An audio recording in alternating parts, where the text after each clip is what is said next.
Bismillahirrahmanirrahim. Assalamualaikum warahmatullahi wabarakatuh.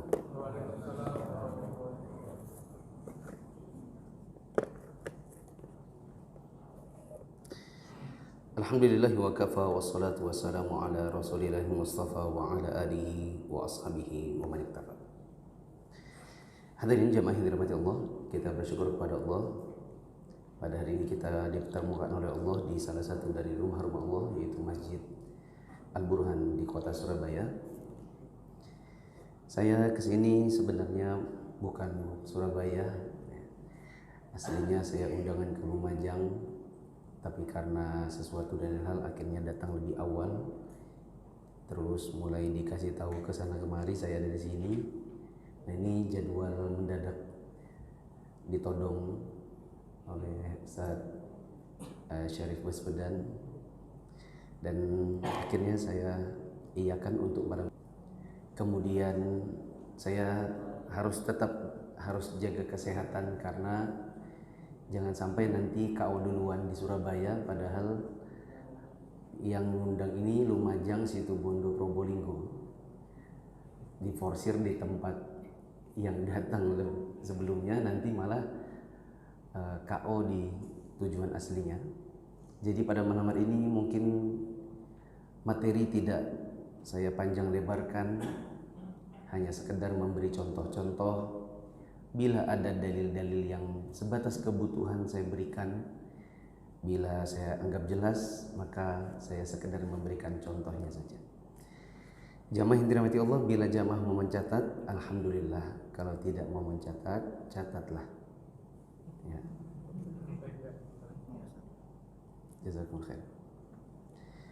Tadi malam saya memberi beberapa alternatif tema. Ada yang berkaitan dengan akidah dan manhaj, ada yang berkaitan dengan fikih, dan ternyata tema yang diambil, kata Ustaz Syarif Baswedan, adalah tema ini, berjudul orang tua toksik. Toksik itu mungkin secara bebas kita artikan beracun. Jadi bisa dibilang apa yang akan saya sebutkan nanti contoh-contoh orang tua beracun. Ya. Langsung saja, orang tua beracun. Nomor satu, orang tua perokok, karena memang membawa racun. Benar toh? Selesai toh? Nah, jelas sudah. Orang tua racun yang pertama adalah orang tua yang perokok, karena dia membawa racun ke dalam rumahnya. Kita semakin miris lagi kalau kemudian yang merokok ini misalnya bapaknya sambil membonceng anaknya yang kecil, di belakangnya, tepat di belakang anaknya ada istrinya, sehingga sepanjang jalan orang tuanya si bapak ini merokok, kemudian asapnya dikenakan kepada anaknya, istrinya. Orang tua apa nih kalau bukan orang tua pembawa racun? Karena saya pikir lepas dari ada perbedaan pendapat, ada yang mengatakan itu haram, ada yang mengatakan itu makruh, tapi tidak ada yang berselisih pendapat tentang bahwasanya di dalam rokok itu ada zat yang sifatnya racun. Nah, lagi pula nanti kalau kita mau kita lebarkan sedikit tentang hukum, ya, memang ada ikhtilaf. Ada yang mengatakan rokok itu hukumnya makruh, dan biasanya yang berpendapat seperti ini adalah ustadz-ustadz yang juga merokok. Ada pun yang mengatakan, ataupun pendapat satu lagi mengatakan bahwa hukumnya adalah haram, dikarenakan berbagai dalil, seperti kata Nabi SAW, la dharar wa la dirar. Kalaupun ada yang mengatakan rokok itu makruh, soalnya bagaimana kita mau mengharamkannya, karena kan di zaman Nabi nggak ada rokok. Maka kita jawab, mari kita bayangkan kalau seandainya benar-benar ada yang jual rokok di zaman Nabi. Kan Anda beralasan tidak ada rokok di zaman Nabi, sehingga tidak boleh diharamkan. Nah, mari kita membayangkan seandainya ada warung di rumah di zaman Nabi yang jual rokok. Kira-kira konsumennya itu siapa? Apakah terbayangkan dari seorang muslim apabila Nabi Muhammad SAW, Abu Bakar, Umar, Ali, Utsman mau masuk ke masjid, mereka ngerokokan dulu di luar masjid? Nanti sudah habis rokoknya, baru kemudian diinjak di depan masjid, sehingga puntung rokoknya ada berserakan di hadapan masjid. Kemudian masuk ke dalam masjid, iqamat, lalu Nabi SAW masuk dan mengimami.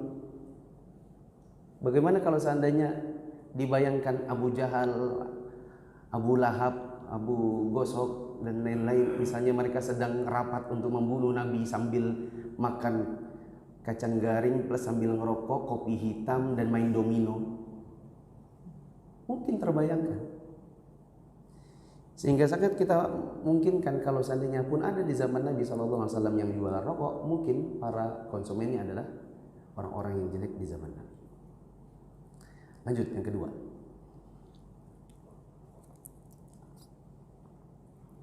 Orang tua toksik yang kedua, yang memberikan racun kepada anaknya, adalah orang tua yang sulit mengendalikan emosi, yang kerjaannya hanya sekedar marah, kasar. Kalau ada apa-apa reaksinya berlebihan, dramatis kalau seandainya ada kesalahan pada anaknya. Tidak cenderung mereka suka melakukan kekerasan. Ini orang tua toksik yang kedua. Kalau ada yang bertanya, Ustadz, apa racunnya yang dibawa? Maka jawabannya yang pertama, racun yang ditularkan kepada anak ini adalah anak itu akan menggunakan cara yang sama nanti ketika dia besar. Jangankan nunggu dia besar, dia kecil pun mungkin dia akan melakukan yang sama. Contoh, orang tua yang suka melakukan pukulan di dalam rumahnya, mungkin anak-anak itu juga tukang pukul di sekolahnya. Bapak-bapak pernah lihat ya orang rabies? Orang kena rabies, efeknya seperti apa? Saya pernah lihat di YouTube.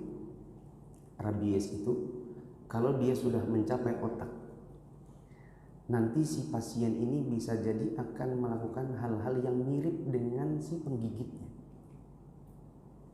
Bisa jadi dia menjulurkan lidahnya, bisa jadi dia mengeluarkan suara sebagaimana si penggigitnya. Saya pernah lihat di beberapa pasien rabies yang ada di YouTube, dia sampai keluar guk-guknya pun keluar. Kita mungkin bisa bilang efek dari toksik yang kedua ini mirip seperti virus rabies, di mana anak hanya akan mengeluarkan reaksi-reaksi sama seperti yang dicontohkan oleh orang tua.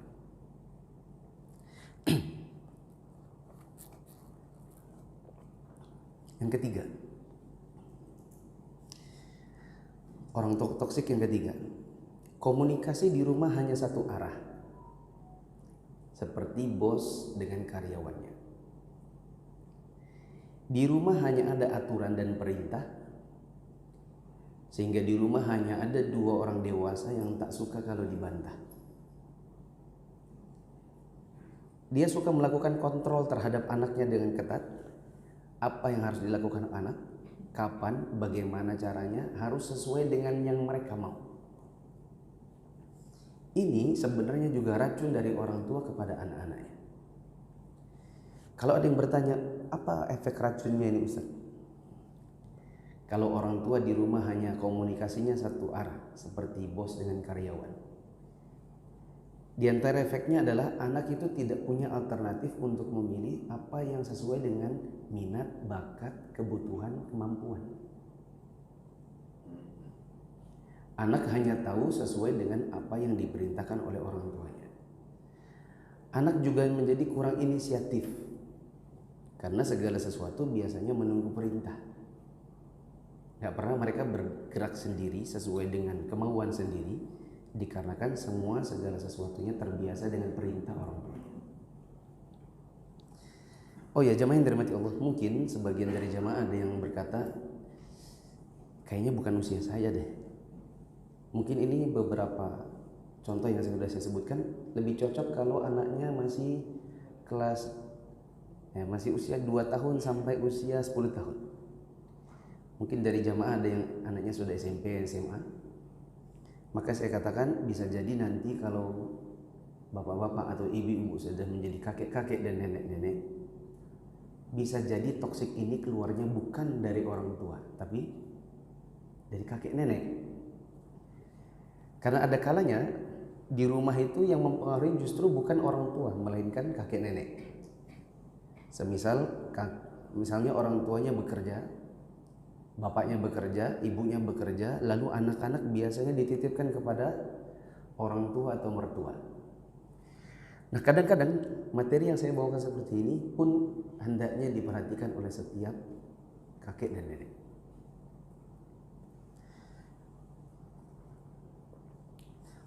Hal yang toksik yang keempat. Ini saya tidak punya nomor, jadi nanti siapa tahu saya bertanya ke jamaah nomornya ya. Yang keempat adalah orang tua yang selalu fokus dengan kelemahan anak. Fokusnya sama kelemahan anak.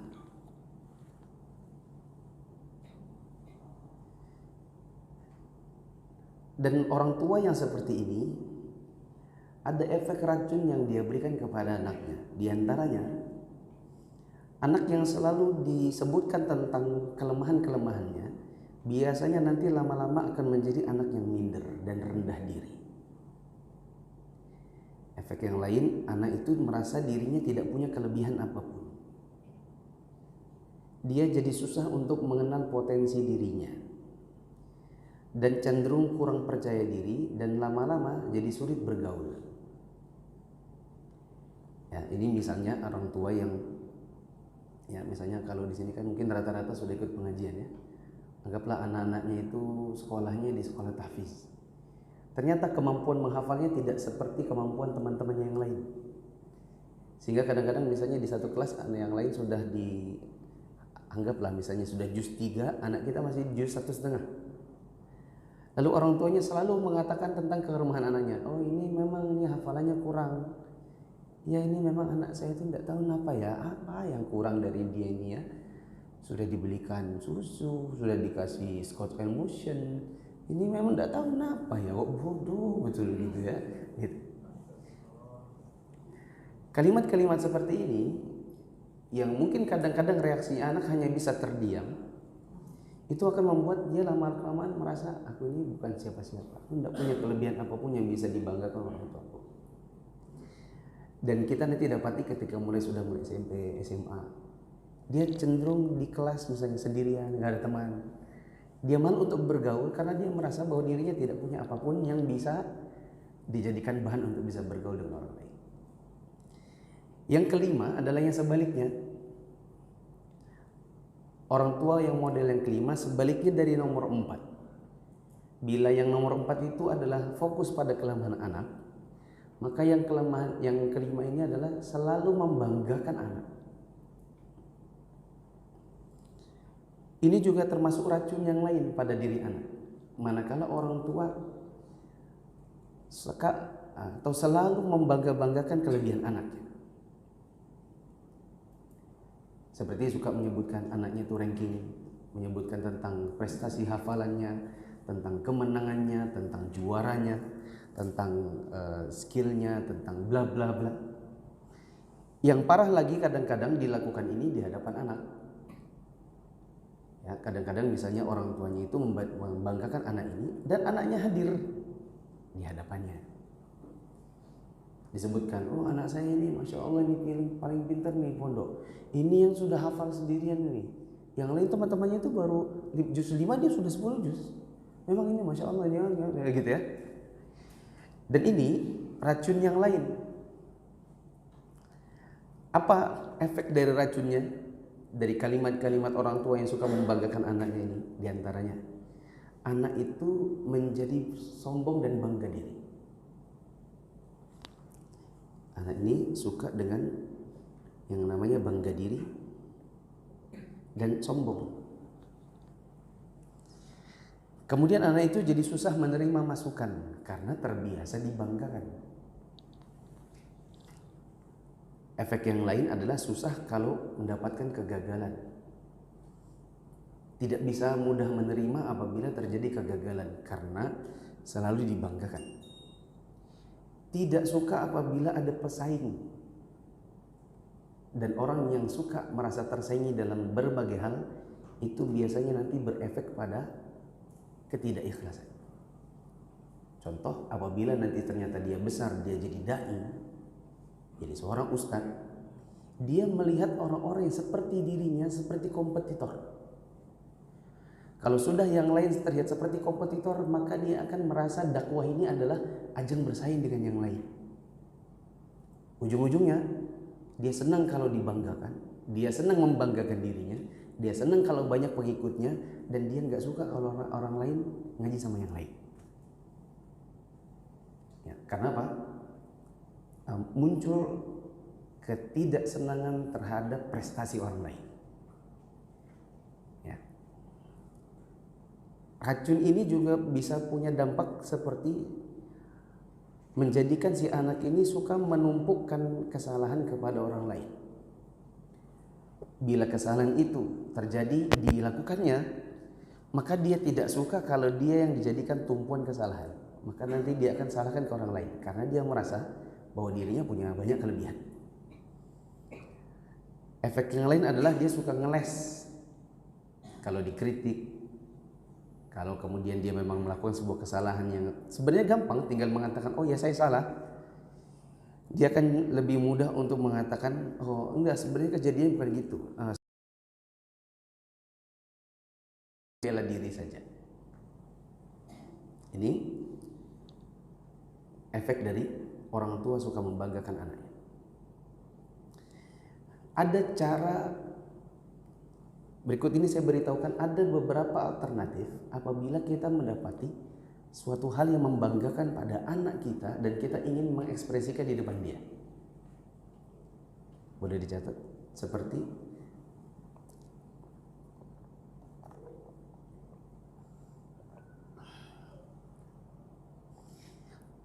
misalnya orang tua mengatakan begini, ya, anaknya pulang, Assalamualaikum Abi. Waalaikumsalam. Oh sudah pulang ya. Umi, adik punya kabar gembira. Apa itu? Adik juara umum di sekolah, nilainya paling tinggi.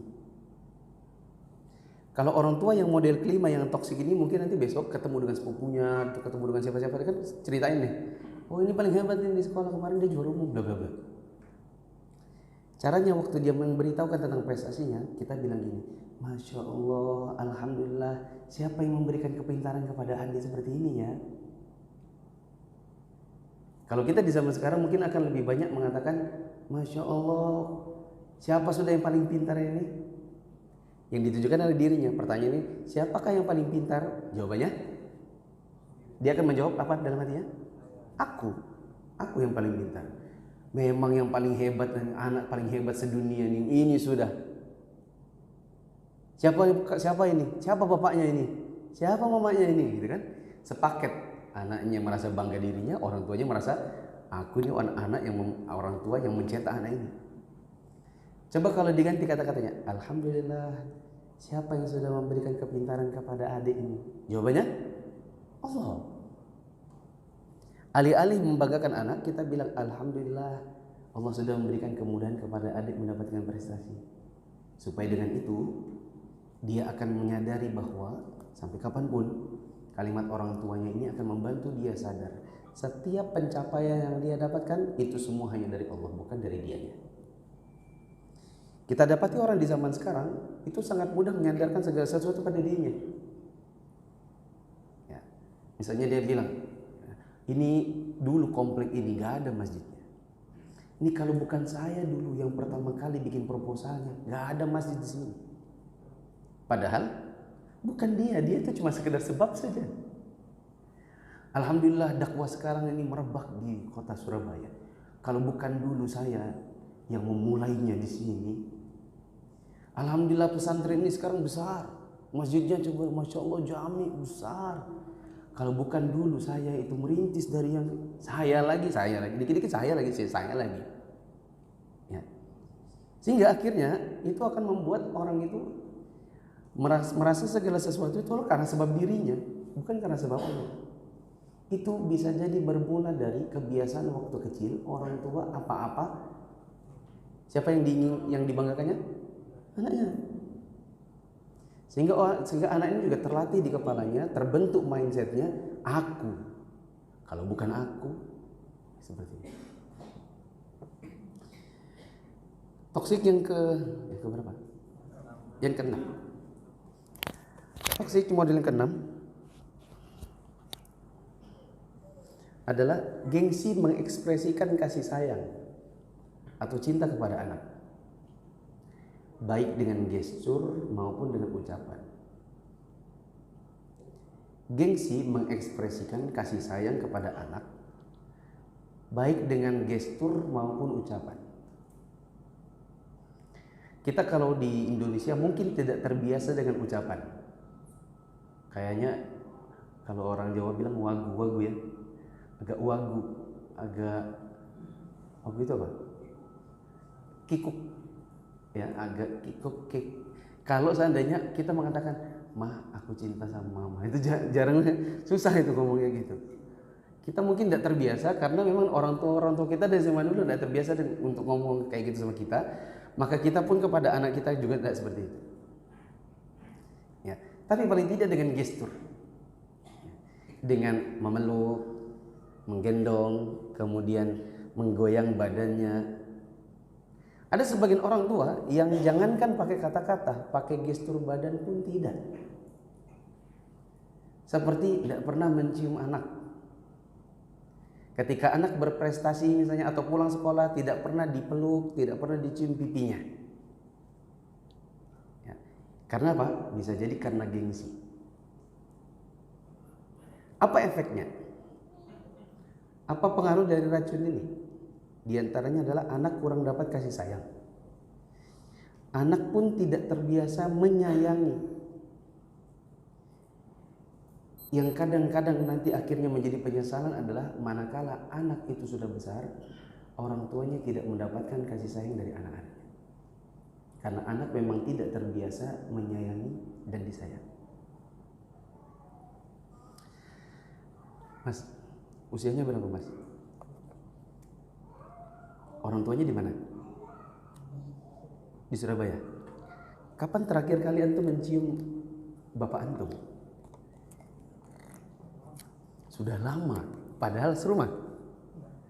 Tapi di kota Surabaya. Saya juga nggak serumah sama orang tua saya. Sudah lama, kira-kira kapan? Lebaran? Lebaran. Kalau ketemu tidak terbiasa. Hanya cium tangan mungkin, cium pipi tidak. Ya. Kalau mencium orang tua di hadapan masyarakat gitu, di hadapan tetangga gitu, wah gua itu bapak antum apa bapak tetangga rasanya? Rasanya apa? Kayak orang tua orang lain, orang tua sendiri.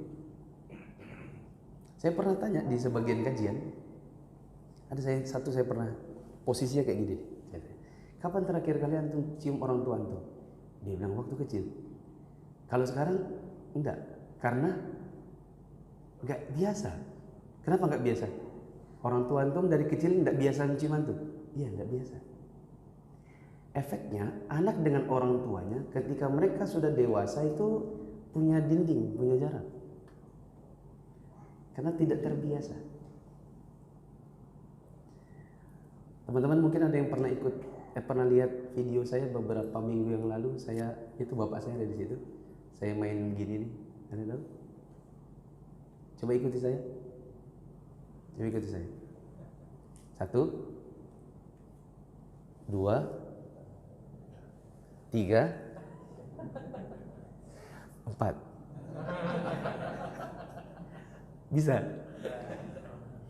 Saya bikin mainan gitu sama bapak saya. Kemudian saya syuting, lalu kemudian saya sebar di medsos.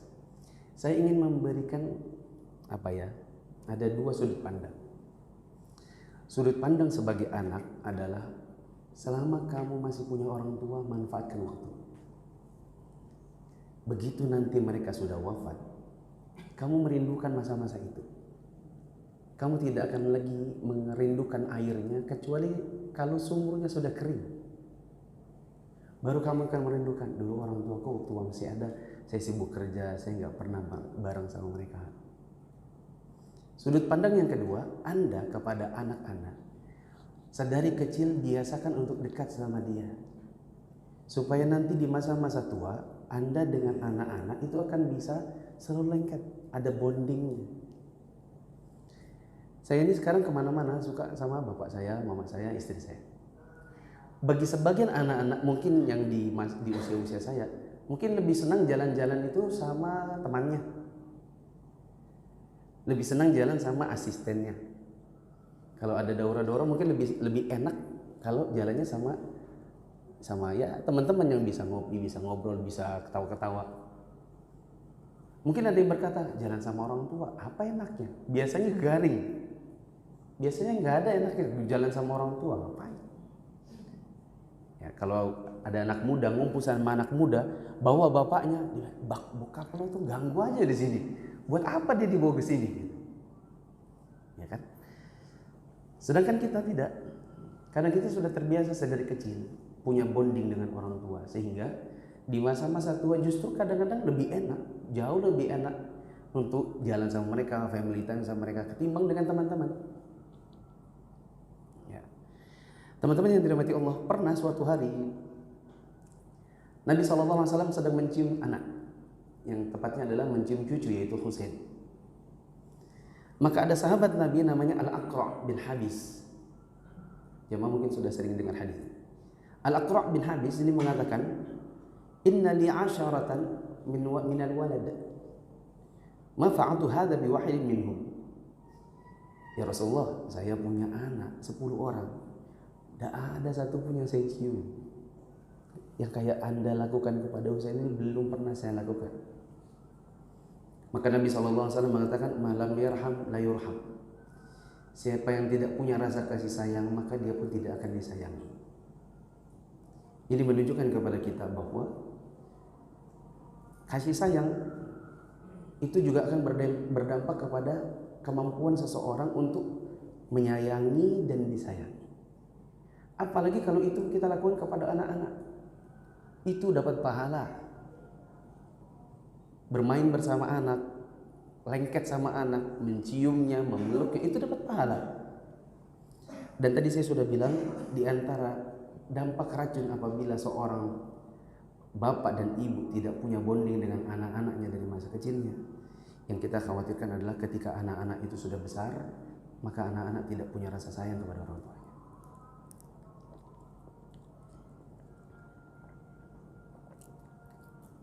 Mungkin ada yang berkata begini, tapi kan kita di Indonesia ini tidak terbiasa mengucapkan aku sayang, engkau kesayangku, I love you. Kita tidak terbiasa karena kita orang Indonesia. Maka kita jawab, kita tidak mesti jadi orang Indonesia. Untuk mengungkapkan rasa sayang itu kita tidak mesti jadi orang Indonesia, kita cukup jadi orang Islam. Karena di dalam Islam ada sunnahnya untuk mengungkapkan rasa sayang. Bukankah Nabi SAW pernah suatu hari bersama seorang laki-laki, kemudian ada laki-laki lain yang datang melintasi mereka berdua, maka laki-laki yang di dekat Nabi mengatakan begini, ya Rasulullah, demi Allah, laki-laki ini sangat kucintai karena Allah. Maka Nabi SAW mengatakan, a'alim tahu, sudah kamu beritahukan kepada dia bahwa kamu mencintainya karena Allah? Dia bilang belum. Maka Nabi SAW mengatakan, a'alimhu, kalau gitu kasih tahu dia. Maka laki-laki yang di sebelah Nabi ini segera menyusul laki-laki yang sudah lewat tadi. Disusul lalu kemudian dia berkata, ya akhi, aku mencintai engkau karena Allah. Inni uhibbuka fillah. Maka laki-laki itu membalas, ahabbaka alladhi ahbabtani fi. Semoga Allah yang kamu mencintai aku karenanya juga mencintaimu. Kita nggak mesti jadi orang Indonesia untuk mengungkapkan rasa sayang.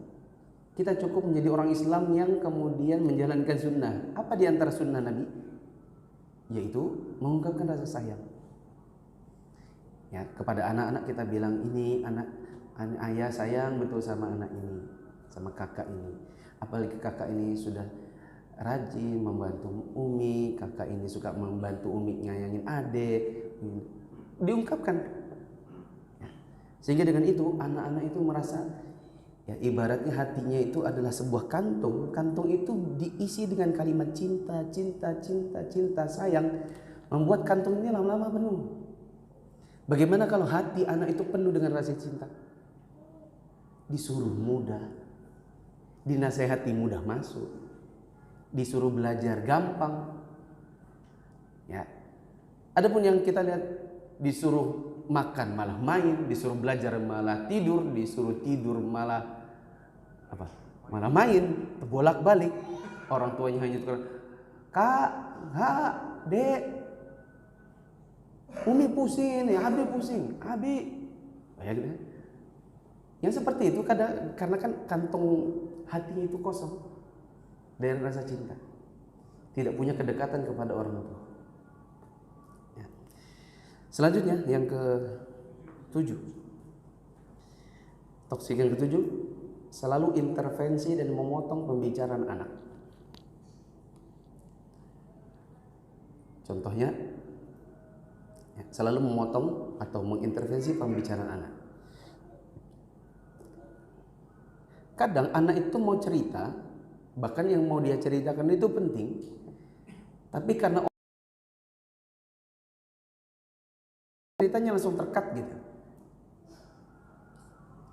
Suatu hari misalnya kakaknya pulang, dilihat jidatnya itu kok merah. Uminya nanya, "Kenapa jidatnya kakak itu merah ya?" "Anu Mi, tadi itu kan kakak kan kejedot pintu. Jadi makanya," langsung dipotong, "makanya besok hati-hati, benjol sudah. Nah, itu nanti kalau nggak segera diobatin nanti benjol terus menerus tuh. Anu Mi, udah, malas dengarnya," gitu ya. Padahal dia mau jelaskan, tadi kakak itu mau keluar dari kelas, tiba-tiba ada anak laki-laki yang dorong kakak, terus kakak kan kejedot pintunya. Dia mau menjelaskan bahwa dia terjadi seperti itu bukan karena kesalahannya, tapi ada anak nakal yang mendorong dia. Dan terserah aja lah, Umi mau segini mana, ke ini ya, ke sini ya, terserah.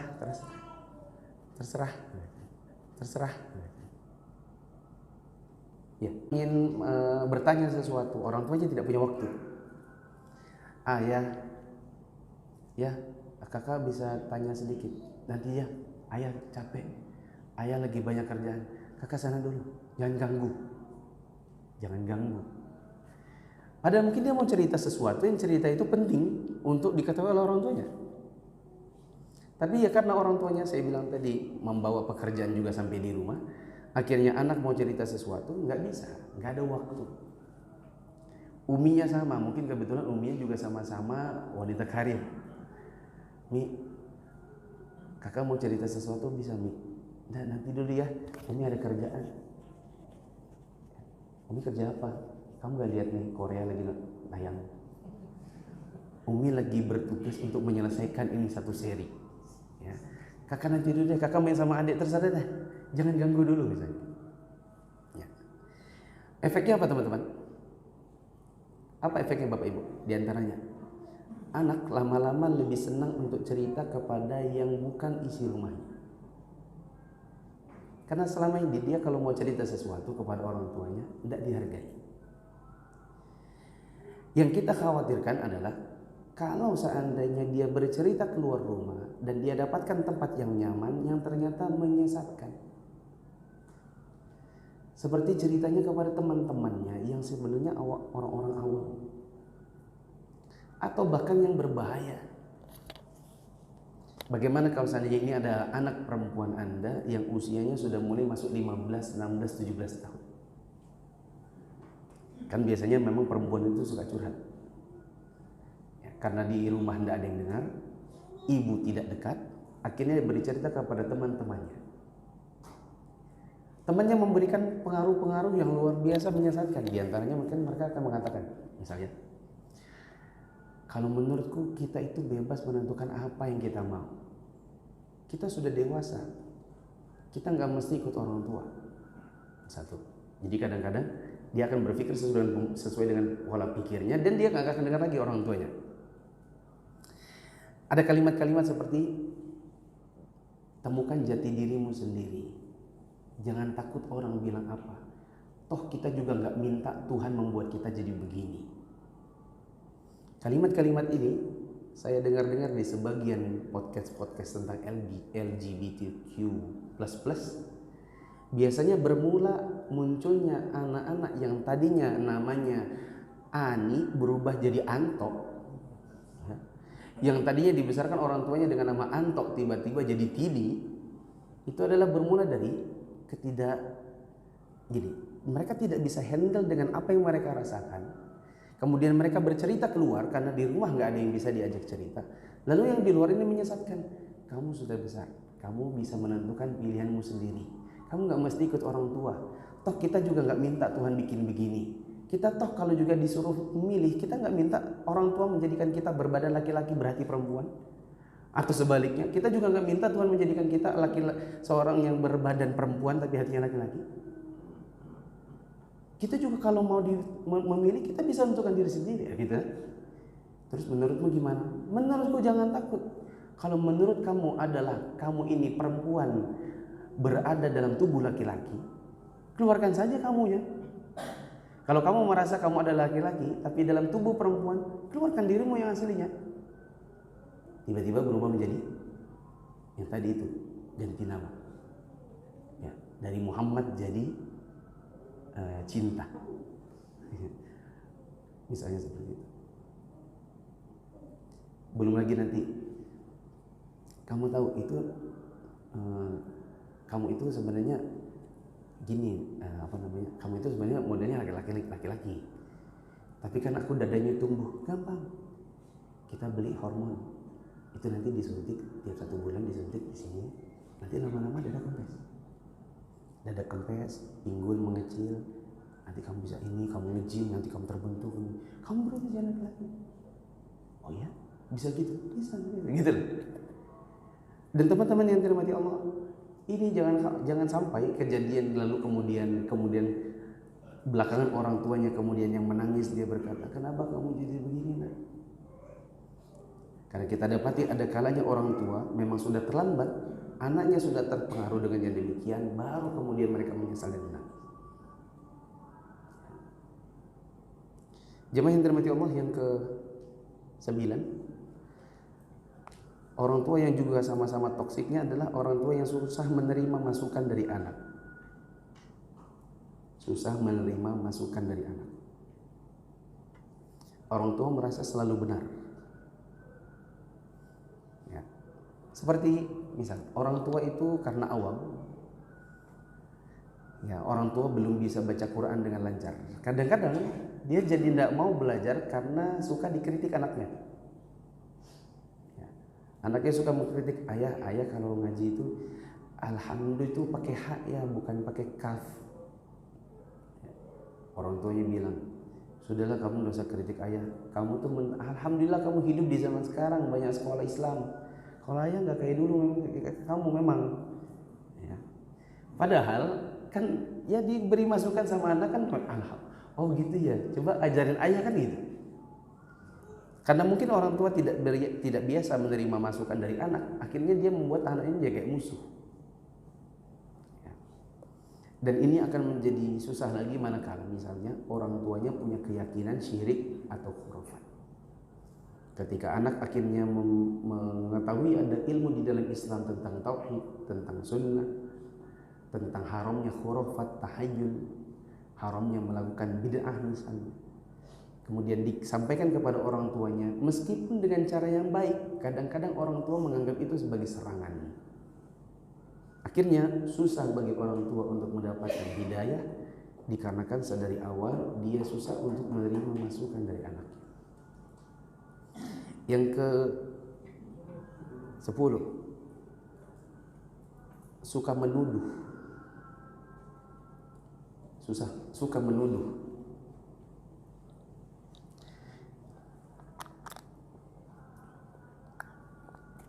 Misalnya bapaknya pergi ke masjid ya, dia letakkan dompetnya di atas meja. Begitu dia balik, kok dompetnya yang dia tahu selalu hadap kiri, kok kali ini hadap kanan.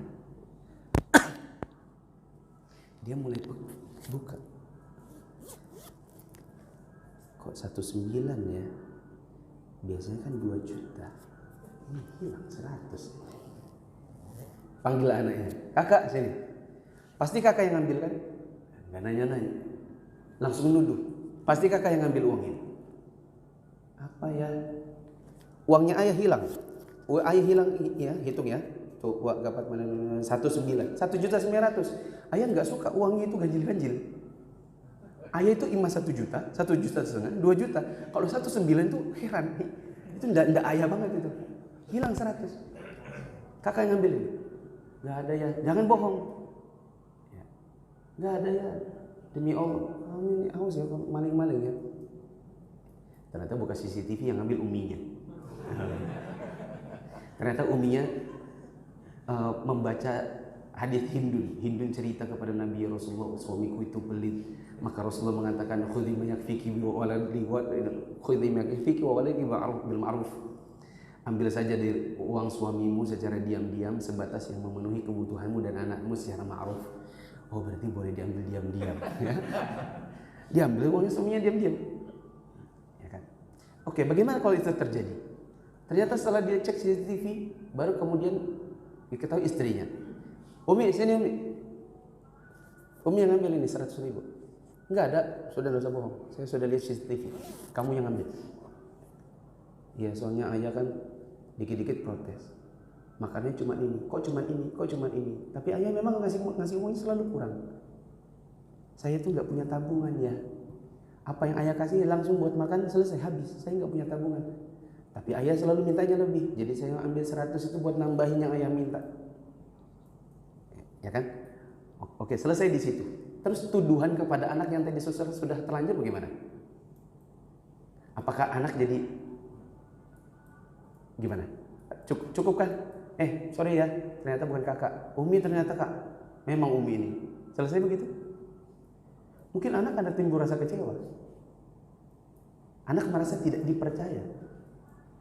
Saya ini punya integritas sebagai seorang muslim, dididik orang tuaku untuk jujur. Begitu aku jujur, orang tuaku malah menuduh aku. Ada rasa tidak terima nantinya. Di situ menimbulkan luka. Ya, karena tuduhan tadi itu. Yang ke-11, suka melabeli dengan label buruk. Suka melabeli dengan label buruk. Seperti nakal, bodoh. Kalau nakal, kamu melawan sama orang tua. Iya, nakal. Gitu. Ya. Ketika dia melakukan kesalahan lalu kemudian muncul ada kata goblok, tolol. Ya. Dia menyudutkan. Suka menyudutkan. Apapun yang dilakukan anak itu tidak pernah cukup bagi orang tua seperti ini. Suka menyudutkan dan suka menyalahkan. Yang paling tidak bagus lagi kalau sudah memang anak itu salah, lalu kesalahan ini tidak dibarengi dengan arahan. Kalau ada arahan masih mending, misal mati lampu, gitu kan? Tapi nggak ada arahan, karena anaknya mungkin masih kelas 3 SD. Itulah kali-kali pertamanya dia disuruh nyalakan lilin. Belum ngerti kalau ternyata lilin itu harus ditaruh di piring, lalu kemudian piringnya dikasih air supaya nanti kalau dia mati atau jatuh, kemudian cepat mati. Ya. Hanya pengarahan dan pengajaran.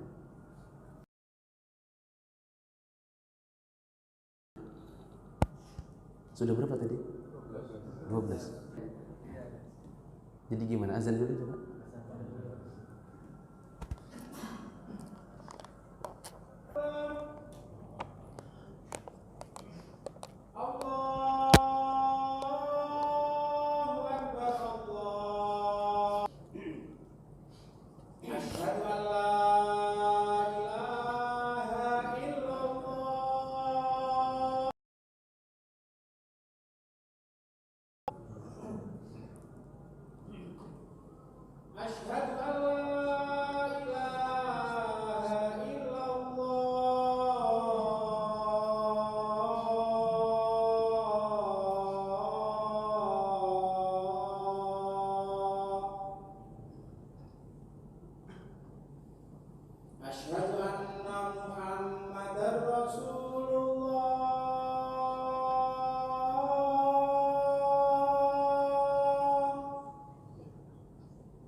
Hayya 'ala shalah.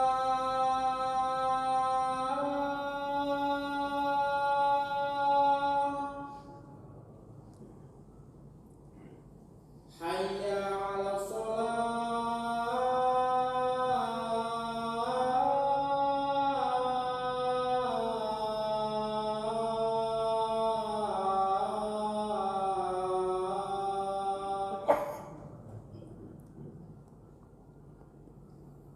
Hayya 'alal falah.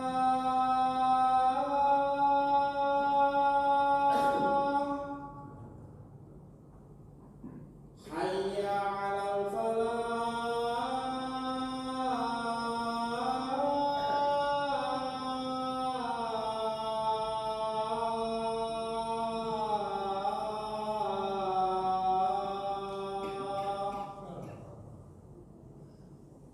Allahu Akbar, Allahu Akbar. La ilaha illallah.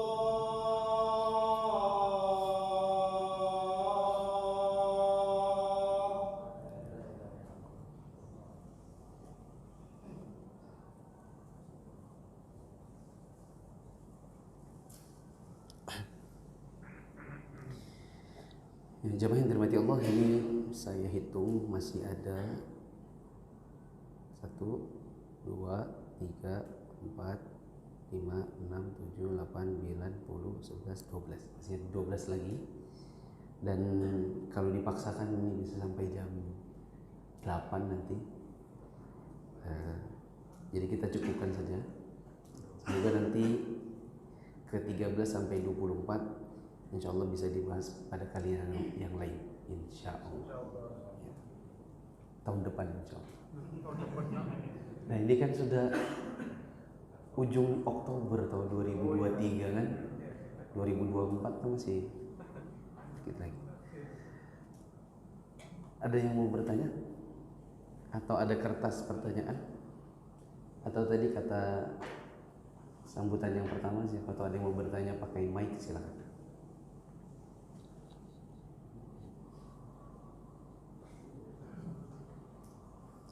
Sebenarnya saya masih mau melanjutkan yang 13 sampai 24, tapi tadi saya bilang saya khawatir nanti saya sudah kecapean lebih awal, sementara perjalanan masih ada 3 kota lagi. Nanti di hari Ahad balik ke Surabaya, ada kajian lagi hari Ahad jam 7 pagi sama istri saya yang jam 9. Jadi harus hemat-hemat tenaga, diforsir sekarang ya, khawatirnya nanti banyak dampak setelahnya. Mohon maaf ya. Ada yang mau bertanya? Kalau ibu-ibu bertanya gimana caranya? Ada mic-nya. Silakan ibu-ibu di bawah, bila ada yang mau bertanya dipakai mic-nya di bawah. Assalamualaikum warahmatullahi wabarakatuh. Waalaikumsalam. Saya mau tanya, kalau seumpama saya itu kerja di restoran, dikasih tahu sekali, tapi kalau mau bertanya lagi itu sudah tidak bisa dikasih tahu lagi, gimana? Apa harus keluar atau bertahan di situ? Dikasih tahu ini kasih tahu apa? Tentang kayak resep, kayak bahan-bahan.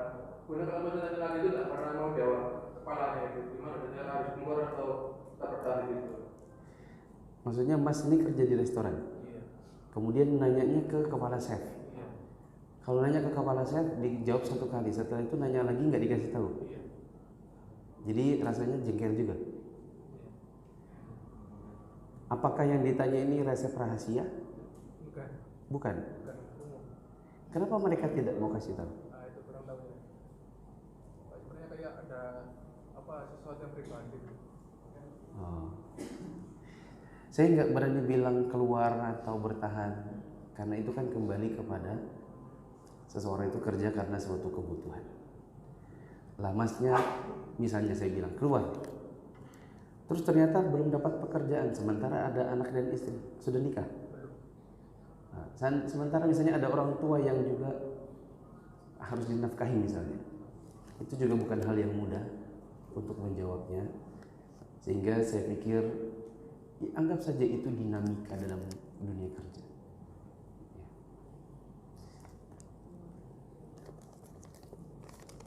Jangankan di dunia kerja umum, kita misalnya di dunia dakwah, kadang kita nanya ke dosen, dosen itu ngasih tahu sekali, setelah itu nggak jawab lagi. Padahal ini kuliah agama, ya kan? Padahal dosen kalau menjawab ke kita mungkin dia dapat pahala, tapi tidak semua dosen mau seperti itu. Ya, jadi anggap saja ini tantangannya, anggap saja ini adalah bagian dari kehidupan yang harus dijalani. Gitu. Bagaimana menasihati anak yang sudah berusia 12 tahun yang suka melawan dan kekerasan fisik kepada adik dan ibunya? Teman-teman yang dirahmati Allah, kadang-kadang untuk menasihati anak itu ada hal yang kesalahan yang sudah kita lakukan sebelumnya yang kita harus minta maaf dulu. Ini kan usianya 12 tahun. Kalau dia memang sudah terbiasa, karakternya terbentuk mulai dari usia dia 2 sampai 11 tahun, ada pola pengasuhan yang salah dari orang tuanya. Kemudian orang tua mau menasihati anak itu kadang-kadang tidak mudah, ya karena memang ada kesalahan sebelumnya yang kita harus perbaiki dulu. Contoh, teman-teman lihat ke saya, anggap saja saya bersama anak yang 12 tahun itu. Misalnya saya bapaknya atau saya ibunya. Saya duduk dalam keadaan misalnya dia hadap sana, maka saya juga hadap sana. Duduk di sampingnya menghadap ke arah yang sama, yaitu sama-sama hadap ke arah depan misalnya. Kenapa samping dengan samping? Karena kalau berhadap-hadapan itu seperti polisi lawan maling. Kalau petugas keamanan lawan maling hadap-hadapan, wajar dia tertunduk karena dia ketakutan. Orang tua dengan anak, kalau samping-sampingnya itu rasanya kayak teman. Sudah? Kemudian mulai bicara. Pertama Umi mau minta maaf dulu. Umi atau Abi mulai dari kakak kecil dari usia 0 tahun sampai 11 tahun. Kami orang tua yang tak pernah belajar.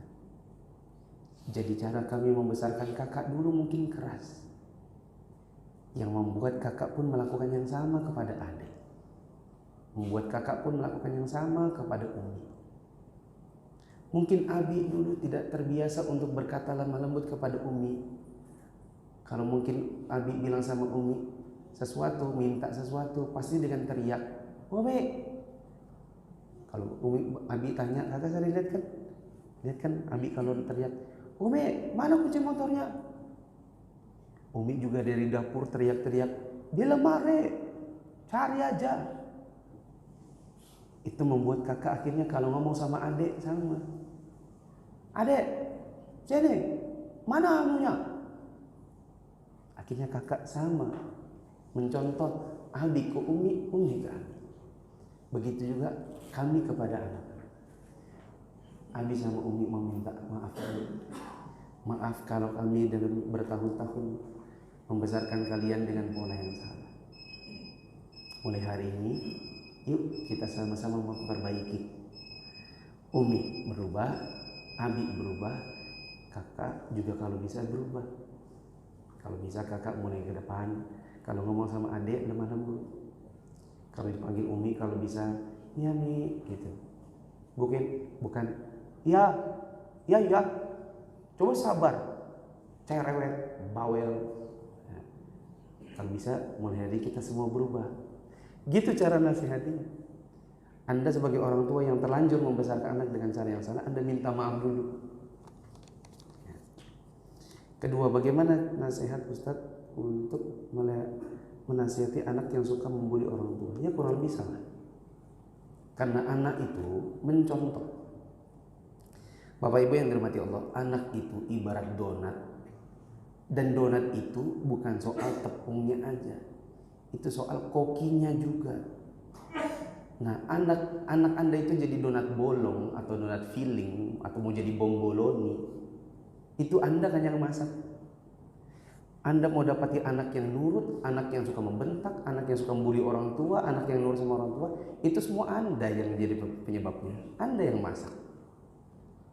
Ya, jadi ya berarti Anda harus memperbaiki juga. Jangan cuma bilang, Ustadz bagaimana dengan anak yang suka ini melawan orang tuanya? Lah Andanya dulu kayak apa? Jangan-jangan Anda yang bikin anak Anda seperti itu. Bagaimana Ustadz kalau anak ini kecanduan gadget? Lah kan Anda yang belikan gadgetnya. Kenapa sekarang harus bingung bertanya, Ustadz bagaimana yang mengatasi anak yang kecanduan main HP? Lah Anda yang belikan kok, Anda yang kasih. Ya sudah, itu adalah nasib Anda karena Anda yang memang mungkin kurang belajar, sehingga nggak tahu bagaimana cara mau ngasuh anak dengan pola asuh yang benar. Berarti perlu belajar dulu, sambil ketika anaknya sudah terlanjur terbentuk, Anda minta maaf sama anaknya. Ada yang bertanya tadi?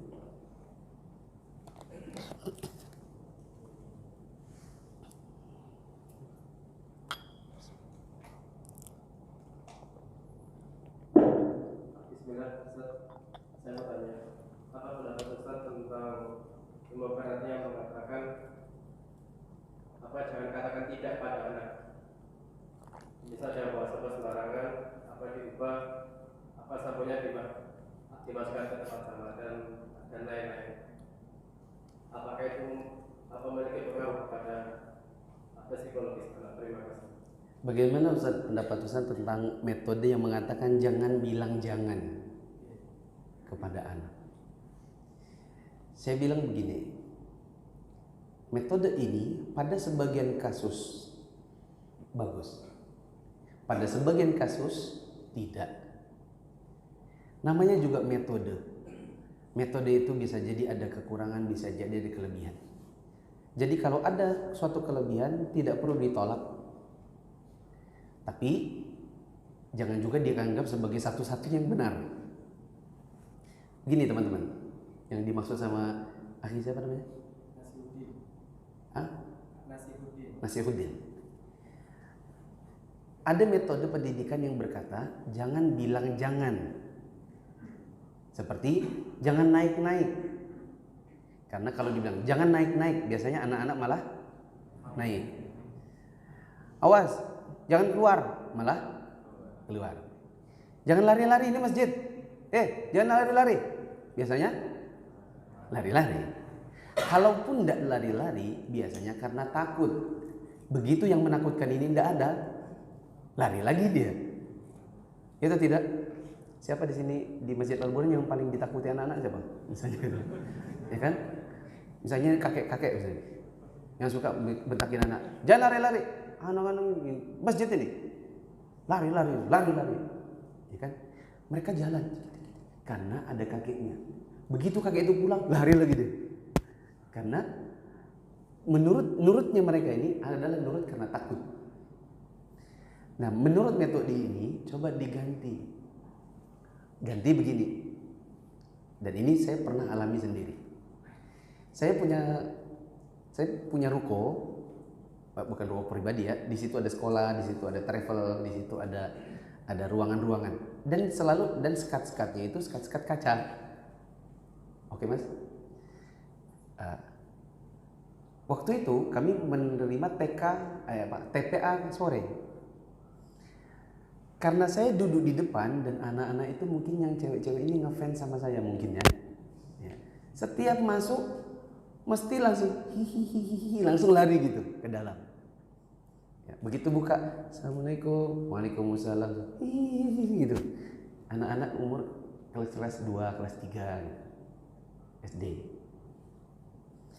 Jadi mereka suka lari-lari tuh, dan udah berulang kali ada yang nabrak pintu, ada yang nabrak jendela, dan bunyinya kan ini kan rangka aluminium dengan kaca ini bunyi tang gitu kan.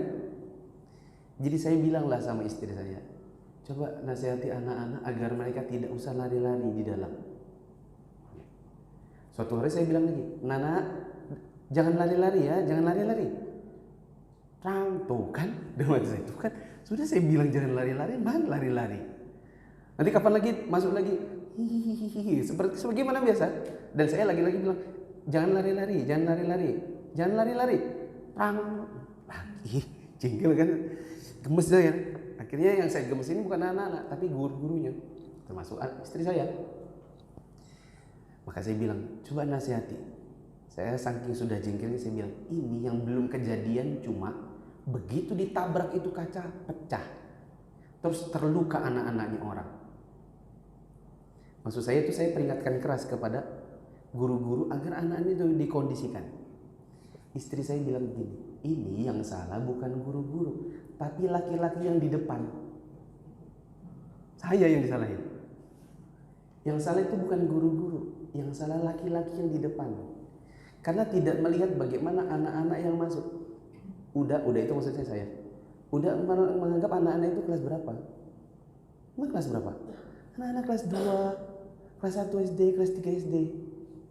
Yang mungkin di tahapan usianya mereka, perintah yang benar bukan jangan lari-lari, tapi dalam ruangan berjalan saja.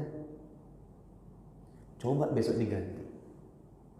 Dan besoknya saya ganti. Begitu anak-anak itu masuk, hihihihi, saya bilang dalam ruangan berjalan saja ya nak, dalam ruangan berjalan saja, jalan, nggak lari lagi.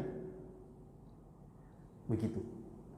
Rupanya pada sebagian usia itu lebih efektif. Kita berkata, ketika anak-anak itu mulai misalnya, contoh anak kita misalnya usia 5 tahun mau naik ke atas, pada kita takut dia jatuh, terus kita bilang, wah naik ke atas berbahaya ya, mungkin bisa duduk di bawah saja, duduk di bawah saja, di atas berbahaya. Ya, misalnya kita ngomong seperti itu, mungkin anak-anak lebih, oh di atas berbahaya. Buktinya kita dulu sudah hafal kalau kita bilang jangan naik, apa yang kita lakukan? Naik. Gitu. Nah, metode pendidikan ini menganggap bahwa pada sebagian usia sebaiknya kalimatnya bukan hanya jangan anu, tetapi lakukan yang ini lebih bagus gitu. Bapak coba bayangkan ya, kalau saya ngomong sama anak-anak usia 2 sampai 7 tahun. Saya bilang gini, ada gajah topinya biru. Kira-kira yang ada di kepalanya apa? Ada gajah topinya biru. Apa yang ada di kepalanya? Kata yang mana? Dari ada gajah pakai topi biru. Di dalam kepalanya itu apa yang paling mendominasi? Biru. Kenapa? Dia mengingat kata terakhir. Maka aku bilang jangan lari-lari. Yang mana yang dia ingat? Larinya. Maka itu jadi alih-alih dilarang malah jadi perintah. Tapi di dalam Islam juga tidak ada larangan secara mutlak mengatakan jangan. Karena Luqman kepada anaknya mengatakan la tusyriku billahi syai'a, jangan kalian melakukan la tusyrik billah, janganlah kamu berbuat syirik kepada Allah. Kata jangan itu ada di dalam Al-Qur'an. Jadi kalau menurut saya jangan dipertentangkan. Anda bisa melakukan metode alih-alih berkata jangan tapi diganti jadi arahan, itu Anda berlakukan kepada mungkin sebagian anak-anak dan tidak berlaku pada sebagian anak-anak yang lain. Jadi dua metode ini nggak perlu dipertentangkan. Ini salah, ini yang benar, ini salah, ini yang benar. Yang benar ambil yang positif dari masing-masing metode lalu jalankan. Ini kalau menurut saya. Karena saya merasakan sendiri bahwa yang dikatakan sebaiknya meminimalisir kata jangan diganti jadi arahan, itu ternyata pada sebagian anak justru efektif. Tapi saya juga nggak berani bilang itu yang benar, karena di dalam Al-Quran juga ada kata-kata jangan. Jazakumullah khairan. Mau sampai jam berapa kita? Coba ada yang masih di bawah, ibu-ibu ada yang mau bertanya? Mungkin diketok dulu mic-nya, tok. Kalau tidak ada yang mengetok mic berarti ibu-ibu tidak ada yang bertanya. Sini dulu, karena dari tadi bapak ini angkat tangan. Tidak usah pakai, boleh deh pakai mic biar ibu-ibu di bawah dengar.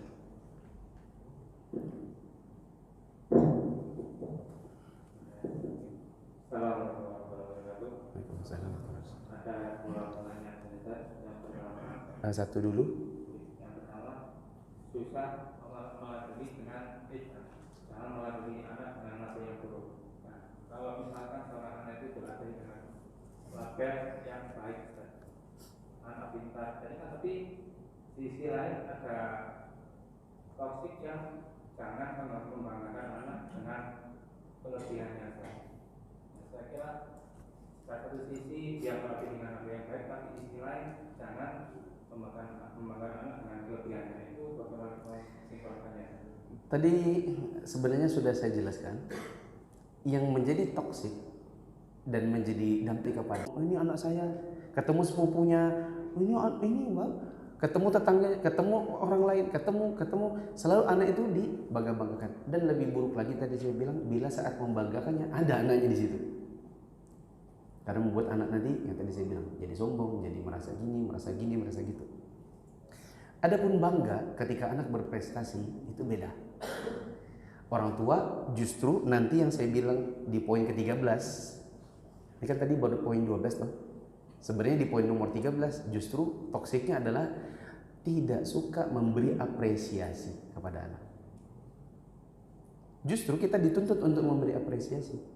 Jadi ketika anaknya pintar, kita bilang Masya Allah, habis senang punya anak yang pintar. Siapa yang kasih kepintaran?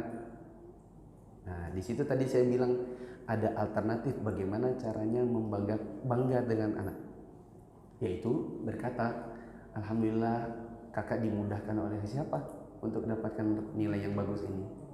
Lalu dia jawab apa? Allah. Gitu Pak ya.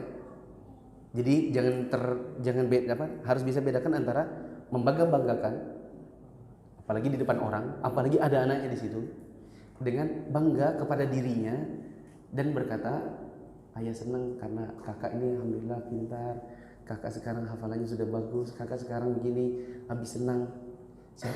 Lalu ditambahkan, siapa yang kasih kepintarannya? Jadi untuk meladeni seorang anak dengan hal yang baik itu bukan bagian dari toksik. Bukan. Justru kita dituntut untuk memberi apresiasi. Yang kedua mungkin tentang yang merokok. Tadi kan dijelaskan kalau kita merokoknya di depan anak, orang tua, di depan ibunya. Nah, mungkin ada beberapa yang berargumen saya merokoknya kan nggak di rumah. Nah, itu bagaimana? Jadi tidak ada hubungannya sama parenting. Oh saya kan merokoknya nggak di rumah. Saya nggak bilang berarti Anda orang tua toksik. Ya, tapi saya bilang ini babnya berbeda. Emang hukumnya merokok apa? Begitu lagi. Apa hukumnya merokok? Makruh dong.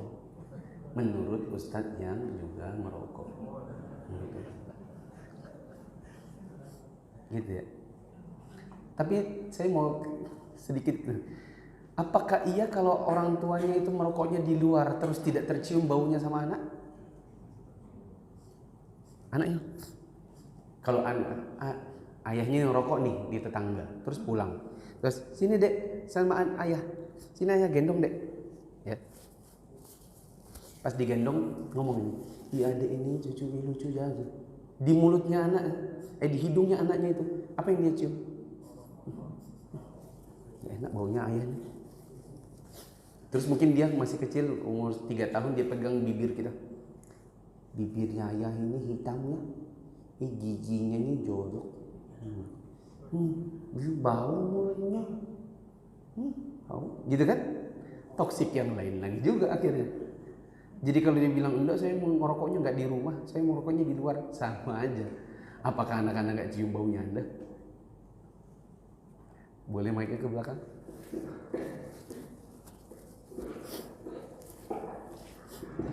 Ibu-ibu kalau ada yang mau bertanya silakan. Assalamualaikum Ustaz. Waalaikumsalam.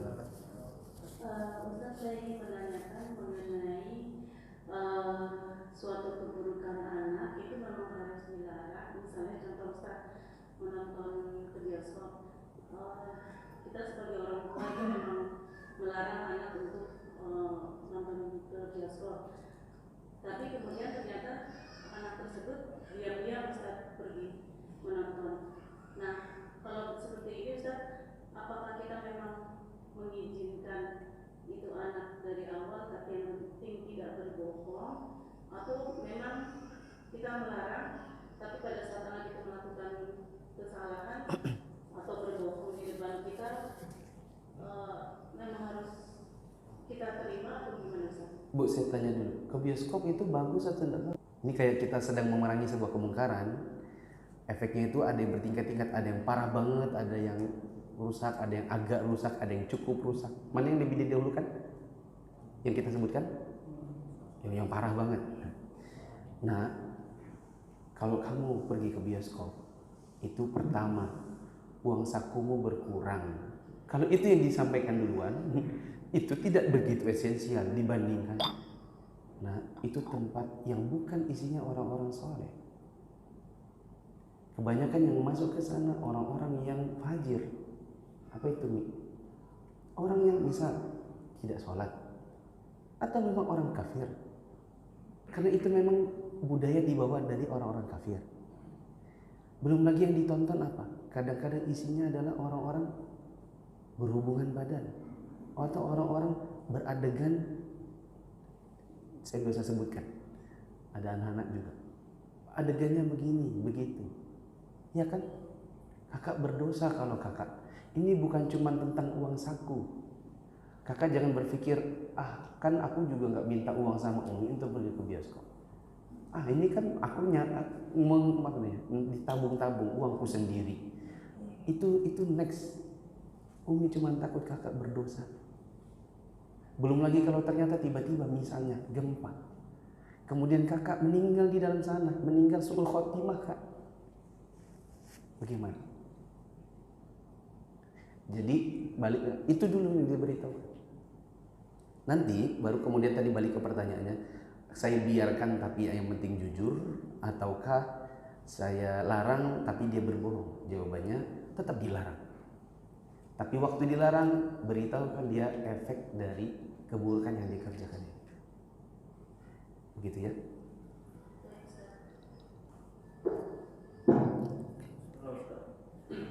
Mau tanya, ini berkaitan sama yang tadi nomor 3. Komunikasi hanya satu arah. Sedangkan contoh saya pernah dapat ilmu Ustaz, ada perbedaan menjadi anak perempuan dengan laki-laki.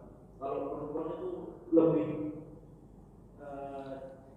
diarahkan untuk tidak memberikan pilihan pada anak perempuan. Kalau anak laki dikasih pilihan.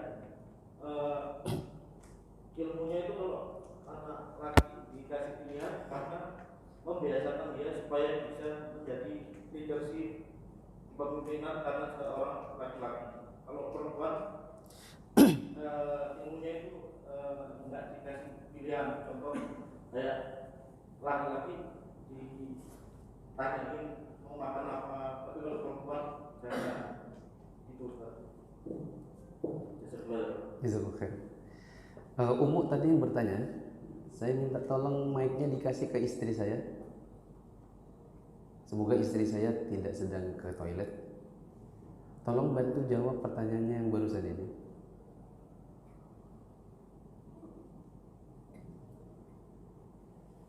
Ada metodologi pendidikan yang mengatakan kalau anak laki-laki dikasih pilihan, karena dia nanti akan menjadi seorang leader di mana dia bisa berpikir dengan beberapa alternatif.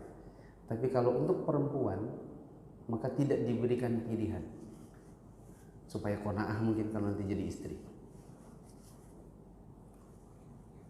Ada istri saya di situ?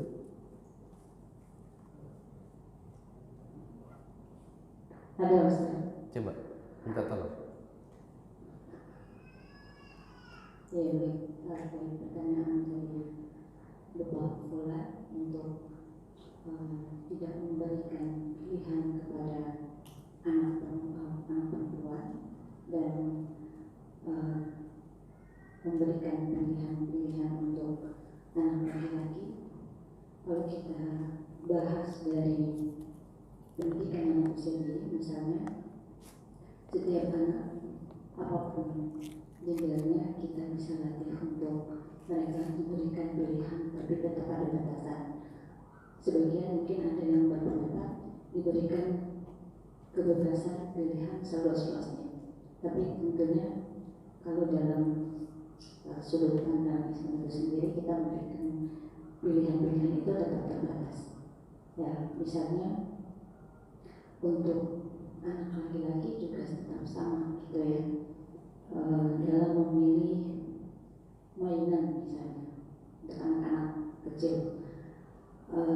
mereka kita ajak misalnya ke toko, kita memberikan kebebasan untuk memilih, bukan berarti kita suruh dia tunjuk semua apa yang dia mau di dalam toko, tapi orang tuanya sudah memilihkan terlebih dahulu yang kira-kira sesuai kebutuhan, kemudian yang sesuai manfaat yang didapat dengan beberapa pilihan, kemudian pilihan yang sudah dipilihkan orang tua ini kita minta pada anak untuk mereka pilih seperti itu. Dan ini berlaku untuk anak perempuan dan anak laki-laki, karena perempuan juga butuh untuk memilih gitu, seperti itu.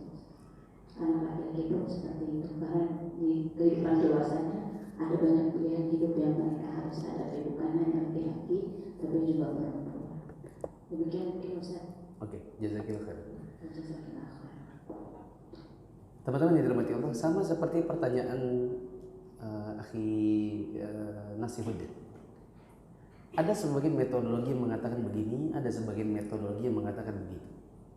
Namanya metodologi, selama tidak bertentangan dengan hukum syar'i, kita juga tidak bisa mengatakan dia salah. Mungkin metodologi pengajaran seperti itu didapatkan oleh sebagian orang tua di zaman dahulu dengan berkaca pada zaman itu. Mohon maaf, orang Jawa beda dengan orang Bugis. Saya orang Bugis. Mungkin di sebagian orang tua yang ada di Solo, Jawa Tengah tidak sama seperti kami di Sulawesi. Sehingga metodenya orang Sulawesi mungkin cocok kalau di Sulawesi. Metodenya orang Jawa mungkin cocok kalau di Jawa. Tadi yang dimaksudkan oleh istri saya beri contoh yang tadi. Anaknya dibawa ke, baik laki-laki maupun perempuan, dua-duanya anak-anak dibawa masuk ke dalam toko mainan. Apakah kalau kemudian anak laki-laki kakak bebas, sedangkan yang anak perempuan ada yang nggak boleh, ada yang ini aja? Apakah begitu? Jawabannya, kalau di zaman sekarang, wallahu a'lam, enggak. Itu juga tidak mesti dikatakan metode yang benar. Bagaimana kalau seandainya kakaknya laki-laki ini bebas Mi? Iya bebas. Dia ambil boneka Barbie. Ini laki-laki. Sedangkan adik perempuan, dia bilang, aku nggak boleh milih ya. Atau si anak perempuan dikasih pilihan, dia ambilnya malah ambil bola dan robot-robotan. Mungkin ini sesuatu yang terbalik di antara mereka. Maka wallahu a'lam, yang benar adalah anak-anak tetap diberikan pilihan-pilihan dengan arahan. Tidak disuruh bebas untuk memilih sebebas-bebasnya tanpa arahan, tapi juga tidak dikekang dengan pilihan yang dia mau. Efeknya begini Mas, contoh. Ketika anak nanti sudah mau selesai S1, lulus dari SMA, mau S1, masa sampai harus jurusan pun dipilihkan orang tuanya? Sementara minat, bakat, dan kemampuan mungkin tidak sama. Saya punya teman dulu SMA, bahkan dia ke kampus bawa Mercy-nya, orang tuanya dibawa Mercy. Itu pun bukan Mercy satu-satunya. Dia kalau mau bayar masuk UGM kedokteran 200 juta, 300 juta, mudah baginya. Uang pergi ke kampus saja pakai Mercy. Tapi dia masuk kedokteran itu adalah suruhan orang tuanya, tidak sesuai dengan kemampuannya. Karena kita tahu selama SMA dia tidak mampu. Dia mainnya mungkin di IPS, nggak bisa masuk kedokteran. Uang biologi saja untuk menghafalkan organ tubuh mungkin dia juga nggak bisa. Untuk belajar teknik kimia ini nggak ngerti. Maka tidak bisa dia dipaksakan mentang-mentang orang tuanya dokter lalu kemudian anaknya harus jadi dokter. Tapi bagaimana kalau saya itu anak perempuan lalu dikatakan metode itu yang benar? Kamu anak perempuan harus ikut orang tua, kamu harus ikut jadi dokter. Sementara anaknya sukanya tata boga, ya kan? Maka wallahu a'lam yang benar adalah anak-anak diberikan pilihan-pilihan tapi dengan arahan-arahan. Seperti suatu hari mau pergi kondangan, anak yang laki-laki pakai baju pink, pakai pink baru di dadanya ada pitanya lagi, ya kan? Orang tuanya, Kak sini dulu sebelum kita pergi, Kenapa kakak pakai baju pink? Soalnya ini yang bagus nih. Begini. Kalau anak laki-laki biasanya identik dengan hitam, biru. Kalaupun ada yang warnanya merah, seperti Ustadz Mufli itu kalau pakai meci merah, boleh merah juga, jam tangannya merah, oke merah. Kalau pink identiknya sama anak cewek. Nah, jadi kalau anak cewek bisa pakai pink. Kalau kakak laki-laki berarti tidak pakai pink. Pergi ke toko sendal, dia pilih sendal yang sendal itu tinggi, hak tinggi, berlapis-lapis kayak pelangi itu. Ya, terus dia laki-laki, kenapa kakak beli ini? Ya karena ini bagus. Oh begini. Untuk anak laki-laki itu begini dan begini. Jadi dia diberikan apa yang dia pikirkan, lalu kemudian diberikan arahan. Begitu ya mas? Wallahu a'lam, itu yang kami paham. Ya. Kalau misalnya metode itu ada pada sebagian masyarakat karena suku tertentu atau pada kondisi background orang tua tertentu, ya mungkin bisa jadi. Karena dulu orang tua saya waktu sekolah, saya dapati ada teman-teman saya yang dia punya pola kehidupan di rumahnya adalah satu arah. Karena bapaknya ABRI, bapaknya polisi. Jadi dia harus apapun sesuai dengan orang tuanya. Meskipun di zaman sekarang juga nggak semua polisi seperti itu. Bagaimana kalau orang tua dalam mendidik anak tidak sesuai dengan apa yang Ustadz sampaikan? Dan kita berumur dan anak-anak sudah dewasa. Gini, saya ulangi pertanyaannya. Kita didik anak tidak sesuai dengan yang sudah kita tidak sesuai dengan yang saya sampaikan pada kesempatan malam ini, dan anak-anak sudah dewasa. Saya cerita dulu, kenapa sih saya duluan ke sini? Padahal ke Lumajang, Situbondo, Probolinggo ini baru hari Kamis. Kami mama saya, bapak saya ini punya cucu di Al Furqon Gresik.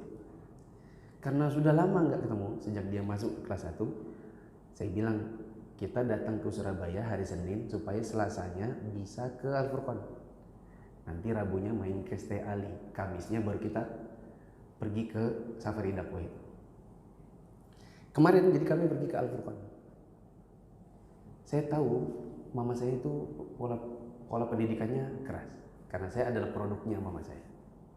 Dengan segala kelebihan dan kekurangan, intinya kami jadi begini dengan pola asuhnya bapak dan mama saya. Mama saya dengan cucunya yang perempuan yang di Al Furqon ini, kalau di rumah kadang-kadang suka dimarahi. Mama suka bilang, suka itu ngomel. Tapi ngomelnya ngomel baik. Misalnya, coba ini setelah kamu ini dibersihkan dong, nak. Cu, kalau ini dong cu, kalau habis makan tuh dicuci dong cu piringnya, kamu kan perempuan, suka disalahin begitu. Kadang-kadang dia merasa aku ini disalahin terus.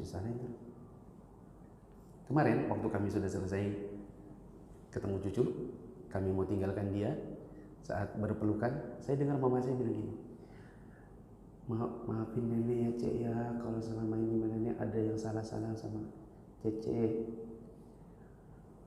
Mungkin nenek suka keras sama Cece ini cucunya ini ya, maafin neneknya Cece ya, semoga Cece nanti jadi anak yang soleha, harus berhasil ya Cece ya, belajar ya Cece ya. Ini ditumpahkan oleh mama saya dalam keadaan tak malu-malu untuk berkata mohon maaf bila selama ini nenek itu ada kesalahan sama Cece.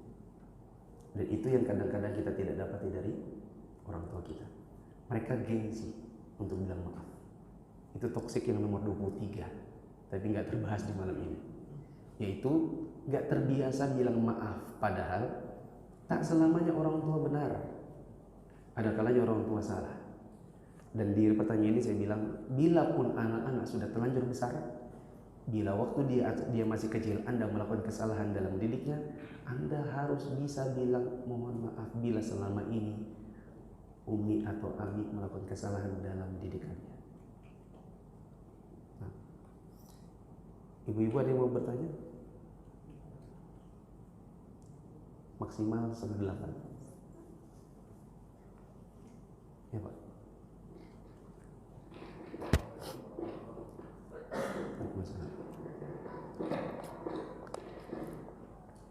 Bismillah. Apa Ustaz boleh bertanya di luar tema nggak ya? Ya boleh, tapi pelan-pelan aja ya. Iya, Ustaz. Kalau misalkan ada orang yang suka nolong orang lain, terus dia anaknya baik, terus suka bersedekah gitu, tapi dia tuh jarang sholat, Ustaz. Apakah kebaikannya akan diterima, Ustaz? Sudah? Iya, jazakallah khairan. Jazakallahu khairan. Nabi SAW mengatakan, awwalu ma yuhasabu bil 'abdu yaumal qiyamati as-salat. Idza saluhat saluha sa'iru 'amali wa idza fasadat fasada sa'iru 'amali. Amal yang pertama kali dihisab di hari kiamat setelah tauhid tentunya adalah sholat dulu.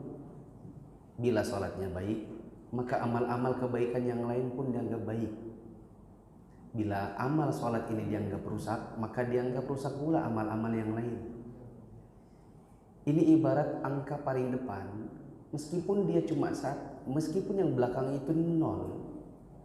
Tapi kalau depannya ada angka 1 sampai 9, insya Allah dia ada harganya. Setelah 1 ada 0, sedekahnya 0, wakafnya 0, sedekah jarinya 0. Tapi di depannya ada sholat, maka 1,000 Anda dapat 1.000. Tapi meskipun Anda dapat 9 sedekahnya, tadi kan dia bilang kan, orangnya baik, suka memberi ya kan, 9. Suka nyumbang 9. Suka kalau ada kebakaran atau ada bencana alam suka nyumbang 9. Oke, 9. Tapi di depannya 0. Ya 0. Gitu. Ya, semoga dengan kebaikan-kebaikannya dia akan mudah juga untuk kita memberi masukan agar dia bisa menegakkan sholat. Karena ini kalimat-kalimat yang sering banget kita dapati dari sebagian orang. Mungkin Jamal pernah dengar ada di tokoh-tokoh nasional yang suka tampil di TV itu nggak malu-malu ngomong apa. Saya tuh kalau sedekah banyak, saya tuh kalau ini. Tapi memang jujur, saya sholat itu enggak. Ya kan? Maka orang seperti ini, ya, dia harus sadar bahwa nanti di hari kiamat amal yang pertama kali dihisab di hari kiamat itu sholat dulu. Gak ada manfaatnya dari sedekah rajin, ini rajin itu rajin ketika sholat jadi tidak. Nah, ini Pak.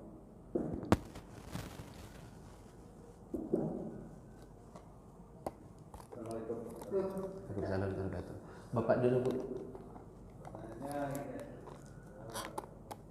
kita tahu karantina itu sebenarnya masalah yang hukum. Ya. Jadi yang ingin saya tanyakan itu apakah standar yang besar, terutama untuk pemuda-pemudi yang sudah menjelang pernikahan. Karena karantina ini nggak ada Sekolahnya. Berarti baik-baik, tapi lebih banyak kita melakukan kesalahan daripada yang benar, apalagi yang salah. Itu depannya kalau melihat kompleksitasnya terutama di Indonesia ini, hanya itu jawabnya ada semacam standar atau ya kita mau ujian masuk SMA aja ada untuk raipot dan sebagainya. Apalagi kita memasuki perkawinan atau pernikahan jauh kompleks. Ya. Saya kira ini bukan pertanyaan, tapi ini adalah input buat semuanya, terutama yang akan menikah. Termasuk juga yang saya bilang tadi, kadang-kadang ini juga ilmu yang sangat penting untuk dipelajari oleh kakek nenek. Teman-teman yang dirahmati Allah, parenting itu belajarnya kapan? Untuk orang yang mau jadi orang tua, parenting itu belajarnya kapan? Sudah punya anak? Sebelum punya anak? Sebelum nikah? Pas memilih istri? Ya. Yang benar, pendidikan anak dimulai dari oleh seorang laki-laki calon bapak dan seorang perempuan calon ibu. Itu dimulai dari saat dia akan memilih pasangan. Anak itu apa? Bangunan.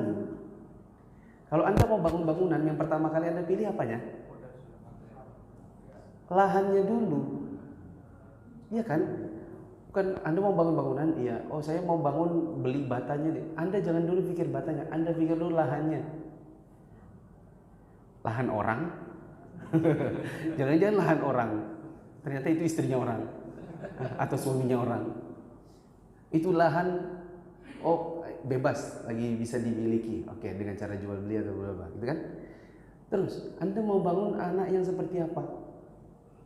Oh saya mau bangun ibaratnya itu anak bintang 5. Kalau Anda mau bangun anak bintang 5 ibaratnya hotel bintang 5, lahannya juga harus lahan yang cukup untuk bisa bintang 5. Berarti kalau mau bangun yang bintang 5, lahannya harus mantap.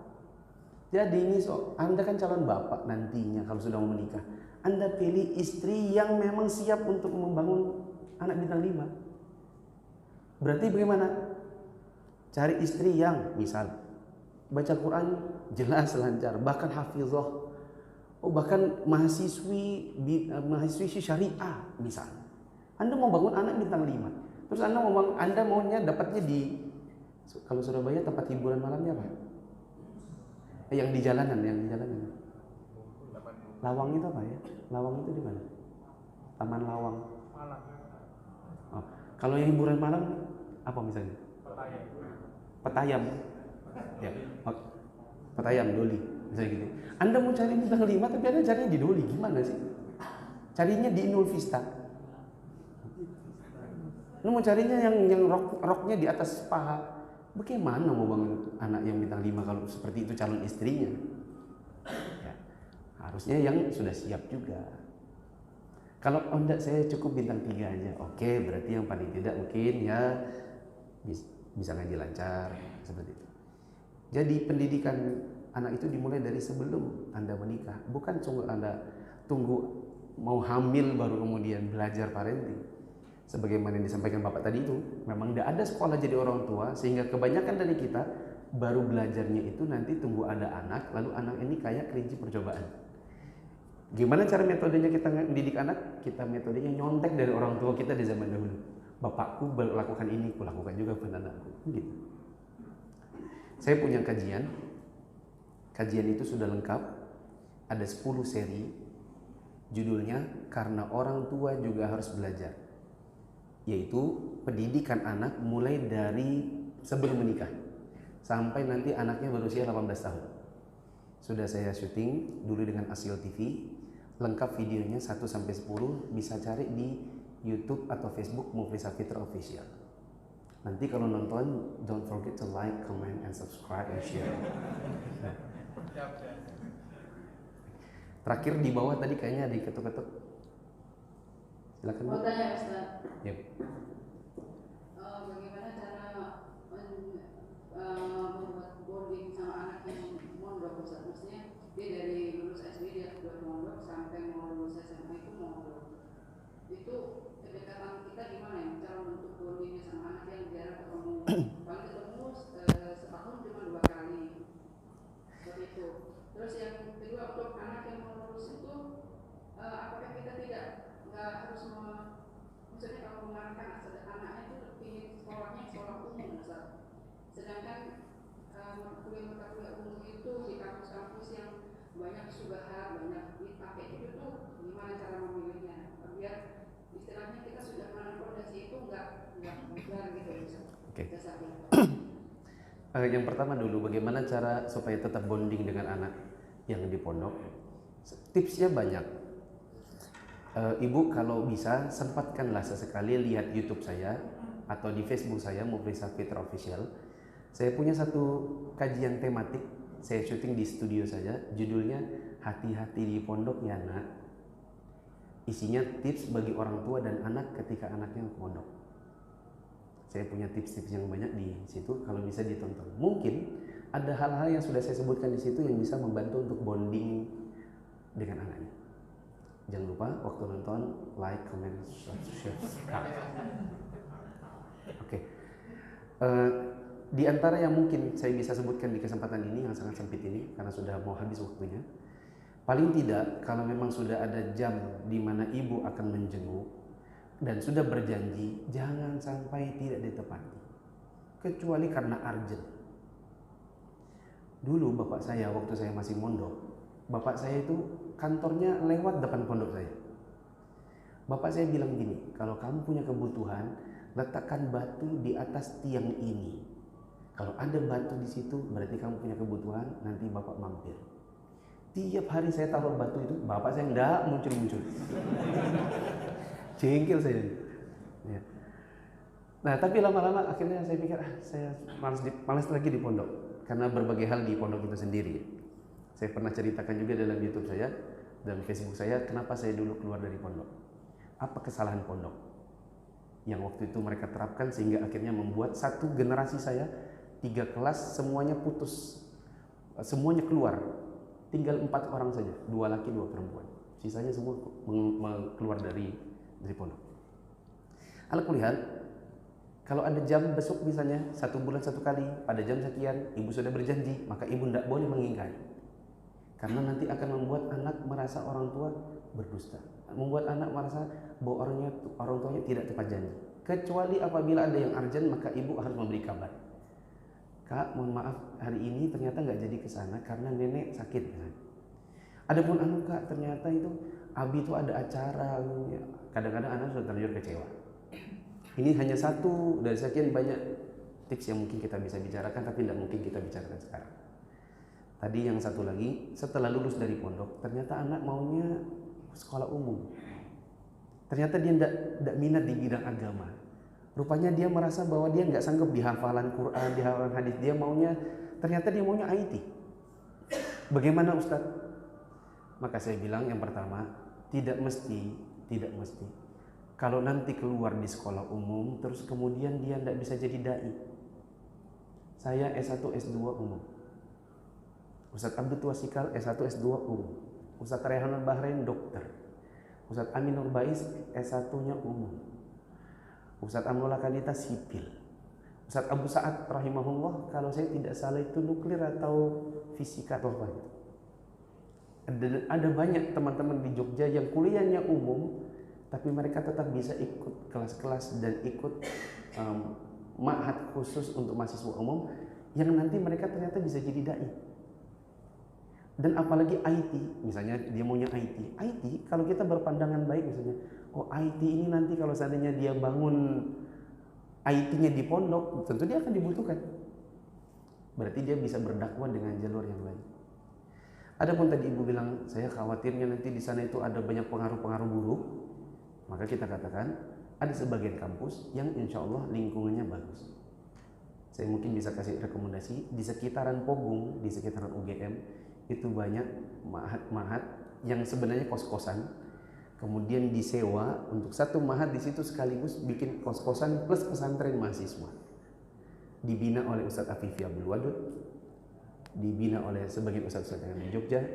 Maka kalaupun dia maunya kuliah di pondok, kuliahnya kuliah umum, tetap insya Allah masih bisa diarahkan di lingkungan yang lain.